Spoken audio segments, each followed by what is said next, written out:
નમસ્કાર મિત્રો, જય શ્રી કૃષ્ણ. ઓમ પિતૃદેવાય નમઃ. મિત્રો, જો તમે આ વિડીયોમાં જણાવેલી વસ્તુઓ પિતૃપક્ષ દરમિયાન દાન કરો છો તો તમારા ઘરમાં અન્ન અને ધનની કમી ક્યારેય નહીં થાય અને તમારી દરેક મનોકામના 24 કલાકની અંદર પૂરી થઈ જશે. કારણ કે આપણા પિતૃઓ વધુ કંઈ નથી માંગતા, ફક્ત કેટલીક એવી વસ્તુઓ હોય છે જેનું દાન કરવાથી વ્યક્તિ ધનવાન બની શકે છે અને 24 કલાકમાં તેની મનોકામના પૂરી થઈ શકે છે. પ્રિય ભક્તો, આજે આપણે પિતૃપક્ષના અંતિમ દિવસ વિશે વાત કરીશું, જે ખૂબ જ મહત્વપૂર્ણ માનવામાં આવે છે. જો તમારા જીવનમાં કોઈ અવરોધો આવી રહ્યા હોય, વ્યવસાયમાં સફળતા ન મળતી હોય અથવા તમારા પરિવારમાં સુખ શાંતિ ન હોય, તો તેનું એક કારણ એ હોઈ શકે છે કે તમારા પિતૃઓ તમારાથી પ્રસન્ન નથી અને તેના કારણે તમારે પિતૃદોષનો પણ સામનો કરવો પડે છે. પિતૃદોષને સૌથી મોટો દોષ માનવામાં આવે છે. પિતૃદોષથી પીડિત વ્યક્તિના જીવનમાં સમસ્યાઓ સતત રહે છે. આ નારાજગીની અસર ફક્ત વ્યક્તિ પર જ નહીં, પરંતુ આખા પરિવાર પર પડે છે. મિત્રો, આજની વિડીયો ખૂબ જ જ્ઞાનવર્ધક અને મહત્વપૂર્ણ છે, માટે તમને વિનંતી છે કે આજની વિડીયોને અંત સુધી અવશ્ય જુઓ અને વિડીયોને લાઇક, શેર કરી કોમેન્ટમાં જય શ્રી કૃષ્ણ તથા જય પિતૃદેવ લખવાનું ભૂલશો નહીં. મિત્રો, ચાલો સૌથી પહેલાં જાણીએ પિતૃદોષના કારણો. પિતૃદોષના ઘણા કારણો હોઈ શકે છે, જેમ કે પૂર્વજોની આત્માને શાંતિ ન મળવી, પૂર્વજોનું શ્રાદ્ધ ન કરવું અથવા યોગ્ય રીતે ન કરવું, પૂર્વજો પ્રત્યેની પોતાની ફરજોમાં ઉણપ, પરિવારમાં કોઈ મોટો પાપ અથવા અપરાધ થયો હોય, ઘરના વડીલો અથવા માતા પિતા સાથે અપમાનજનક વર્તન કરવું. મિત્રો, પિતૃદોષને કારણે જીવનમાં ઘણી સમસ્યાઓનો સામનો કરવો પડે છે, જેમ કે સંતાન પ્રાપ્તિમાં અવરોધ, વૈવાહિક જીવનમાં તણાવ, આર્થિક સમસ્યાઓ, સપનામાં પિતૃઓનો ગુસ્સામાં અથવા ભૂખ્યા નજર આવવું, ઘરમાં કલહ અને અશાંતિ, અચાનક દુર્ઘટનાઓ અને નુકસાન, શિક્ષણમાં અવરોધ વગેરે. પરંતુ ભક્તો, પિતૃપક્ષના અંતિમ દિવસે કેટલીક ખાસ વસ્તુઓનું દાન કરવું ખૂબ જ શુભ અને લાભકારી માનવામાં આવે છે.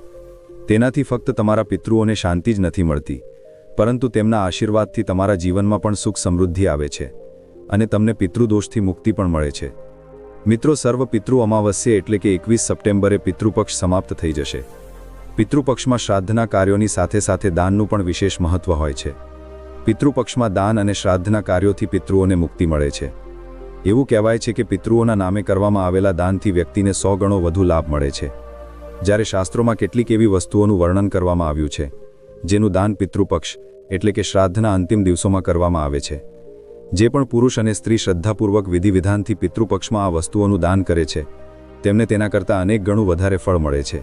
જો તમે આ વસ્તુઓનું દાન કરો છો તો તમને એવું ફળ મળે છે જેની તમે ક્યારેય કલ્પના પણ કરી ન હોય. પિતૃપક્ષમાં દાન કરવાનો મહિમા અને વસ્તુઓ. આ વિડીયોમાં અમે તમને જણાવીશું કે પિતૃપક્ષમાં દાન કરવાનું મહત્વ શું છે અને પિતૃપક્ષમાં કઈ વસ્તુઓનું દાન કરવાથી નારાજ પિતૃઓ ખુશ થાય છે. નંબર 1, પાનનો બીડો. પિતૃઓની કૃપા મેળવવા માટે પિતૃપક્ષમાં પિતૃઓને પાનનો બીડો દાન કરવો જોઈએ. જે પણ પુરુષ અને સ્ત્રી પિતૃપક્ષમાં પાનનો બીડો દાન કરે છે, તેમનું ઘર ધન ધાન્યથી ભરાઈ જાય છે. નંબર 2, સરસવ અને ચમેલીનું તેલ. શ્રાદ્ધ પક્ષમાં રોજ પિતૃઓના નિમિત્ત સરસવના તેલનો દીવો પ્રગટાવવો જોઈએ. તેનાથી પિતૃઓ સંતુષ્ટ થાય છે. જે પણ પુરુષ અને સ્ત્રી આ 16 દિવસોમાં સરસવ અને ચમેલીના તેલનું દાન શ્રદ્ધાપૂર્વક વિધિ વિધાનથી કરે છે, તેમના ઘરમાં ધન સંપત્તિની સમસ્યા દૂર થઈ જાય છે. નંબર 3, કાળા તલ.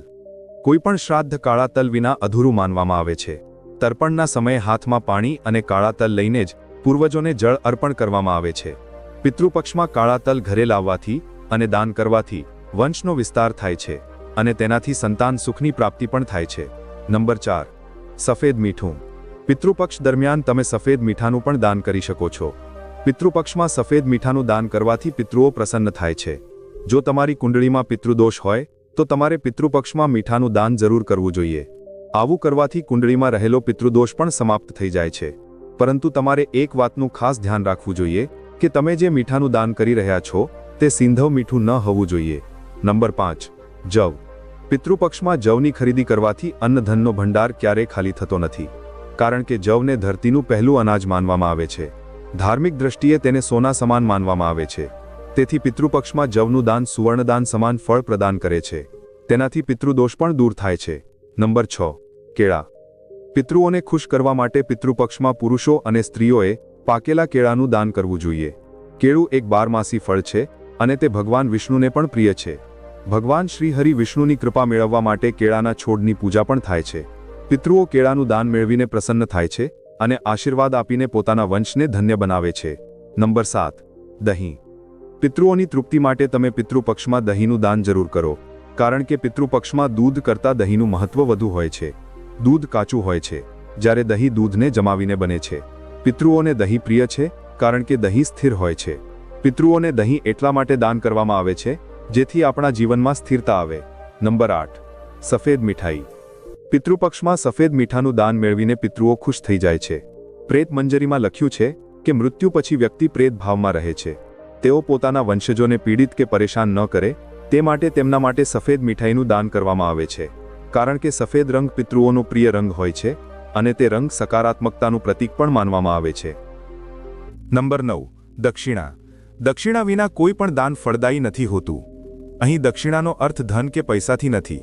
દક્ષિણામાં તમે તમારા પિતૃઓ માટે કોઈ વાસણ, જેમ કે વાટકો, લોટો, થાળી વગેરેનું દાન કરી શકો છો. નંબર 10. ચોખા. પિતૃપક્ષમાં સફેદ ચોખાને ચાંદી સમાન માનવામાં આવે છે. તેથી પુરુષો અને સ્ત્રીઓએ પિતૃઓનું ધ્યાન કરીને કાચા ચોખાનું દાન જરૂર કરવું જોઈએ. તેનાથી તમારી આર્થિક તંગી દૂર થાય છે અને વ્યવસાયમાં ઝડપથી વૃદ્ધિ થવા લાગે છે. નંબર 11. કુશનું દાન. કુશની ઉત્પત્તિ ભગવાન શ્રી હરિ વિષ્ણુના વાળમાંથી થઈ છે. શ્રાદ્ધમાં કુશ ખૂબ જ મહત્વપૂર્ણ સામગ્રી માનવામાં આવે છે. કુશની વીંટી પહેરીને જ પૂર્વજોનું તર્પણ કરવું જોઈએ. પિતૃપક્ષમાં કુશ ઘરે લાવવાથી પરિવારમાં ખુશાલી આવે છે અને તમારા બગડેલા કામ પણ કોઈ અડચણ વિના પૂર્ણ થઈ જાય છે. નંબર 12. ગોળનું દાન. પિતૃપક્ષમાં ગોળનું દાન બધા દાનોમાં શ્રેષ્ઠ માનવામાં આવે છે. શ્રાદ્ધ પક્ષમાં કરવામાં આવેલું ગોળનું દાન દરેક સુખ અને ધન સંપત્તિ આપનારું માનવામાં આવ્યું છે. તમે ગોળનું દાન કોઈ બ્રાહ્મણ કે ગરીબ વ્યક્તિને કરી શકો છો. તેનાથી તમને અનેક ગણો લાભ પ્રાપ્ત થશે. નંબર 13. ચપ્પલનું દાન. પિતૃપક્ષમાં પૂર્વજોની સંતુષ્ટિ માટે ગરીબોને જૂતા કે ચપ્પલનું દાન કરવાથી પિતૃઓ પ્રસન્ન થાય છે અને ઘરમાં સુખ, શાંતિ અને ખુશાલી બની રહે છે. તેનાથી શનિ અને રાહુના દોષ પણ સમાપ્ત થાય છે. નંબર 14. ઘીનું દાન. એવી માન્યતા છે કે પિતૃપક્ષ દરમિયાન જો ગાયનું શુદ્ધ દેશી ઘી કોઈ સ્વચ્છ વાસણ સાથે દાનમાં આપવામાં આવે તો પારિવારિક સંકટ દૂર થાય છે અને પિતૃઓના આશીર્વાદ મળે છે. નંબર 15. ગોળનું દાન. શ્રાદ્ધ દરમિયાન પિતૃઓને જો ગોળનું દાન કરવામાં આવે તો તેનાથી ઘરમાં સુખ શાંતિનું વાતાવરણ બની રહે છે. ગોળનું દાન કરવાથી પિતૃઓની આત્માને શાંતિ મળે છે. નંબર 16. ઘઉંનું દાન. પિતૃપક્ષમાં અન્નદાનમાં ઘઉંનું દાન કરવું જોઈએ. આ દાન સંકલ્પ સહિત કરવાથી મનવાંછિત ફળ મળે છે. નંબર 17. સુવર્ણ દાન. સોનાનું દાન ઉત્તમ માનવામાં આવે છે, પરંતુ જો સોનાનું દાન શક્ય ન હોય તો સોનાના દાન નિમિત્તે યથાશક્તિ ધનનું દાન પણ કરી શકો છો. સુવર્ણ દાન કરવાથી કુંડળીમાં ચાલી રહેલા પિતૃદોષથી પણ મુક્તિ મળે છે. નંબર 18. વસ્ત્રદાન. પિતૃપક્ષ દરમિયાન કોઈ ગરીબ અસહાય વ્યક્તિને વસ્ત્રદાન કરવા જોઈએ. વસ્ત્રદાન કરતી વખતે ધ્યાન રાખવું કે વસ્ત્ર નવું હોય. જૂના વસ્ત્રદાન કરવાથી પિતૃઓ નારાજ થાય છે. નંબર 19. ચાંદીનું દાન.